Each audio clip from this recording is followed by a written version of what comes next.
Hello everyone, আসসালামু আলাইকুম। চলে আসলাম তোমাদের জন্য অত্যন্ত মজাদার একটি রেসিপি, বৌভাত রেসিপি নিয়ে। তো বৌভাতের জন্য ভালো করে আমি চালটাকে ধুয়ে পানি ঝরিয়ে নিয়েছি। তারপরে দিয়ে দিলাম আদা রসুনের পেস্ট, কিছু পেঁয়াজ কুচো এবং কাঁচামরিচ ফালি। দিয়ে দিলাম স্বাদ মতো লবণ। তারপরে সামান্য একটু হলুদ দিব কালার সুন্দর করার জন্য, এটা অপশনাল, না চাইলে নাও দিতে পারো। তারপরে দিয়ে দিলাম রাঁধুনি সরিষার তেল, আমি এটাই সবসময় ব্যবহার করি। তো সরিষার তেল দিয়ে রান্না করলে ঘ্রাণটা ভালো হয়। তারপরে দিয়ে দিলাম গরম পানি, ভালো করে মেখে নিতে হবে।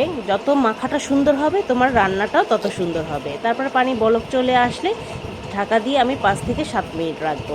রাখলে দেখবে যে মোটামুটি একটা সিদ্ধ কাছাকাছি চলে এসেছে। তারপরে কিছুক্ষণ পরেই দেখবে যে পুরো পানিটা টেনে গেছে এবং সিদ্ধ হয়ে গেছে। তো দেখতেই পাচ্ছ কত সুন্দর ঝরঝরে হয়েছে। আসলে খুদের ভাত না, ঠিক এটা বউ ভাত বলি আমরা। বউ ভাতটা কিন্তু খুদের চাল দিয়েই বানানো হয়। তো চা না থাকলে আস্ত চাল দিয়ে বানিয়ে নিতে